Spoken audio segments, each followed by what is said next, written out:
Shalom saudara yang dikasihi Tuhan. Sungguh bersyukur kepada Tuhan saudara. Kalau kita boleh melalui atau melewati minggu-minggu prapaskah, doa puasa, kemudian puncaknya kita boleh memperingati Jumat Agung, di mana pada waktu itu Kristus mati di atas kayu salib untuk menebus dosa-dosa kita. Dan tidak berhenti sampai di sana.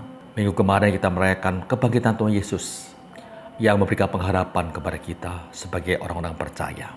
Untuk itu, izinkan saya mengucapkan selamat Paskah kepada saudara sekalian. Saudara, hari ini saya mengajak saudara kembali merenungkan dari kitab 1 Samuel. Kita renungkan ayat pasal 19 dan saya bacakan ayat 18 yang berbunyi demikian. Setelah Daud melarikan diri dan luput, sampailah ia kepada Samuel di Ramah dan memberitahukan kepadanya segala yang dilakukan Saul kepadanya. Kemudian pergilah ia bersama-sama dengan Samuel dan tinggallah mereka di Nayot. Saudara, sepertinya ketakutan Saul kepada Daud semakin hari semakin besar. Bahkan telah merusak pikiran warasnya, saudara. Dia terus berusaha membunuh Daud. Sekarang tidak lagi dengan cara halus, tetapi terang-terangan menyampaikannya kepada anaknya dan juga pegawai-pegawainya. Bahwa Daud harus dibunuh. Daud harus dimusnahkan dari muka bumi ini. Saudara, apa salah Daud? Bukankah dia sudah berjasa banyak bagi negara? Itu yang dipertanyakan Yonatan kepada ayahnya. Untuk sesaat, Saul mau mendengar nasihat putranya. Akan tetapi kemarahannya bercampur iri hati muncul kembali ketika melihat Daud bisa mengalahkan banyak musuh. Dia kembali akan membunuh Daud dengan melempar tombak ke arah Daud. Kemarahannya Saul semakin memuncak ketika menyadari bahwa kedua anaknya, yaitu Yonatan dan Mikal, ternyata lebih membela Daud daripada membela ayahnya sendiri. Saudara, hidup Saul semakin merosot.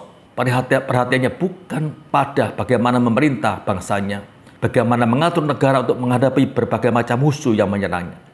Tetapi dia senantiasa berpikir, perhatiannya dipusatkan, memikirkan bagaimana membinasakan Daud. Di satu sisi, saudara, jelas kekalahan Saul merupakan akibat dari ketidaktundukannya pada kehendak Tuhan. Dan sekaligus penghukuman Tuhan atas kedegilan hatinya. Namun di sisi lain, saudara, Saul sendiri menolak bertobat dari dosanya. Itu yang sangat disayangkan, saudara. Sehingga hidupnya semakin tenggelam dalam dosa dan semakin tidak berkenan di hadapan Allah. Saudara, kalau melihat kehidupan Daud benar-benar kasihan. Sepertinya kesulitan terus memburu dirinya. Banyak tantangan yang harus dihadapinya, saudara. Hal itu bisa kita lihat nantinya di pasal-pasal berikutnya. Bagaimana dia harus terus lari dan lari dari kejaran Raja Saul. Syukur kepada Tuhan. Setelah salah satu pelariannya, ia dapat berjumpa dengan Samuel. Samuel secara jabatan sebagai nabi sudah emeritus, sudah pensiun. Tetapi hatinya tetap penuh kasih dan peduli. Penyertaan Samuel pada Daud pasti menguatkan Daud yang sedang dikejar ketakutan dan juga kebingungan atas sikap Raja Saul pada dirinya. Untuk bisa merasakan perasaan Daud ketika dalam ketakutan, saudara, dan ketidakmengertiannya, kita bisa baca dalam Mazmur 19 dan 59. Saudara, mungkin saat ini kita sedang bergumul seperti Daud, sedang dikejar oleh banyak kesulitan yang kita hadapi. Mungkin berkaitan dengan pekerjaan kita yang juga tidak beres, tidak juga selesai, atau kesehatan kita yang tidak kunjung sembuh, yang semakin merosot, atau berbagai macam kesulitan yang lainnya, yang baik dengan berkaitan dengan keluarga, ataupun dengan pelayanan, atau yang lainnya, saudara. Dalam situasi dan kondisi seperti itu, saudara, kita harus selalu ingat, ada Tuhan yang senantiasa mendampingi kita. Dia akan memberi kekuatan pada kita jika tetap bersandar dan berharap kepadanya. Saudara, mari kita berdoa. Tuhan, kami percaya bahwa Engkau tidak akan membiarkan kami terperangkap dalam ketakutan ketika menghadapi banyak kesulitan. Kami percaya Tuhan, Engkau selalu siap menolong dan menguatkan kami.